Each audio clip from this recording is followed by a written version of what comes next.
নমস্কার সবাইকে। আপনাদের সকলের জন্য আমি আরেকটি নতুন ভিডিও নিয়ে আসলাম। আপনারা অবশ্যই সবাই জানেন আগামী মাসে হিন্দুদের আরেকটি ঐতিহ্যবাহী উৎসব রথযাত্রা উৎসব অনুষ্ঠিত হতে যাচ্ছে।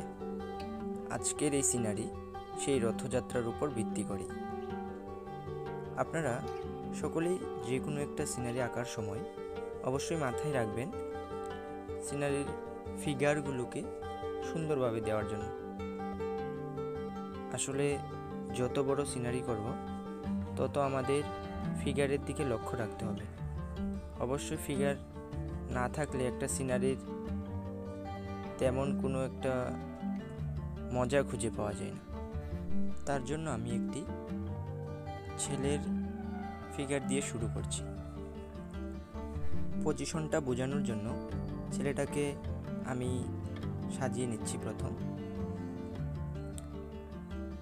তারপর এই হাতটা দেওয়া হচ্ছে, হাতের মধ্যে একটা দড়ি দেওয়া হবে। তার জন্য জানেন রথকে দড়ির মাধ্যমে টানা হয়, তার জন্য রথের যে দড়িটা থাকবে ওইটা দিতেই লাগবে। একটা হাত আঁকার পর আমি তার প্যান্টটা দিয়ে দিচ্ছি।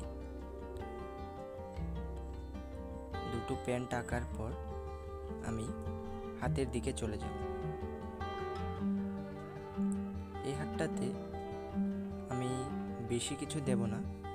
একটি হাতে আমাদের যে কাসর থাকে, কাসর দেওয়ার চেষ্টা করব, যেহেতু ছোট্ট বাচ্চা,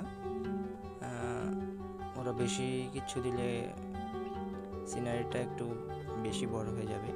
তার জন্য আমি ছেলেটার হাতে একটা কাসর দিয়ে দিলাম। যেহেতু গ্রামেগঞ্জে শহরে এই কাসরটাকেই খুব প্রচলিত বাদ্যযন্ত্র হিসাবে আমরা ব্যবহার করে থাকি, তার জন্য এটাকেই আমি দিয়ে দিলাম। তারপর কাসর বাজানোর জন্য একটা লাঠিও আমি হাতে দিয়ে দিলাম ওর, যাতে ব্যাপারটা আরেকটু ভালো বোঝা যায়। তারপর ছেলেটার চুলটাকে একটু হাইলাইট করে দিচ্ছি আমি। তারপর ছেলেটার পায়ের দিকে চলে আসলাম। পাটা আঁকার জন্য অবশ্যই মনে রাখবে পায়ের যে শেপটা ওইটা যেন ঠিক থাকে, কারণ শেপটাই মেন। আমরা যাই করব যেন মূল বিষয়টা হারিয়ে না যায় ছবি থেকে। মূল বিষয়টা যেন থাকে, ছবির যেমনই হোক না কেন আমাদের মূল বিষয়টা থাকতে লাগবে। হাতকে হাতের মতোই দেখতে লাগতে হবে, পাটাকে পায়ের মতোই দেখতে হবে। যাই হোক, এবার আমি চলে আসলাম একটা মেয়ের ফিগার আঁকার জন্য। যেহেতু একটা সিনারি দিচ্ছি, এটাকে আমি ভাবলাম দুটো মানুষ দিয়ে করি। একটা মানুষ দিয়ে করলে ছবিটা একটু বেশি খালি খালি হয়ে যাবে, তার জন্য একটু ভরাট করার জন্য একটি মেয়েকেও দিয়ে দিলাম। তারপর মেয়ের ড্রেসটা আমি এঁকে নিচ্ছি। সেমভাবে ছেলেটা যে পজিশনে আছে রথের দড়িটাকে টানার জন্য, মেয়েটাকেও আমি সেম একই পজিশন দেব। দেখতে থাকো।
এটা আঁকা হয়ে যাওয়ার পর ছবির যে মূল বিষয় রথযাত্রার উপর, এই রথটাকে আমি এখন আঁকতে যাচ্ছি। রথটাকে তোমরা তোমাদের মতো করে দিতে পারো, যে যেরকম ইচ্ছে দিতে পারো। আমি আমার মতো করে একটা রথ এঁকে নিচ্ছি। তোমরা সেই রথটাকে তোমাদের মতো করে সাজাতে পারো অনেক রকমভাবে। তাহলে দেখতে থাকো।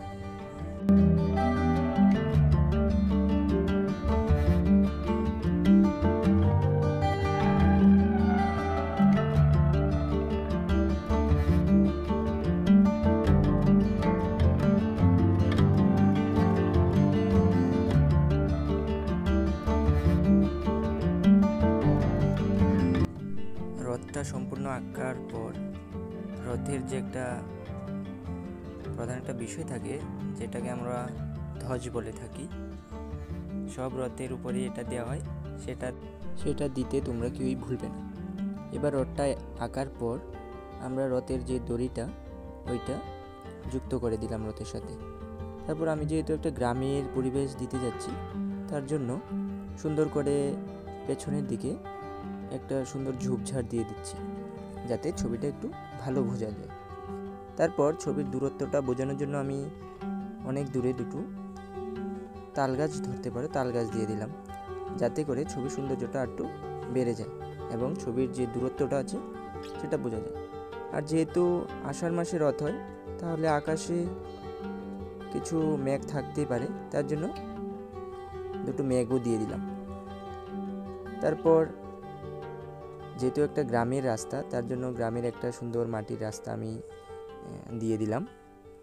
মাটির রাস্তাটা দেওয়ার মানে হলো যে বোঝা যাচ্ছে যে গ্রাম্য পরিবেশে দুটো ভাই বোন তাদের যে রথটা ওইটা নিয়ে বের হয়েছে। এখন সময় এসে গেল চোখ মুখ দিয়ে ছবিটাকে কমপ্লিট করার।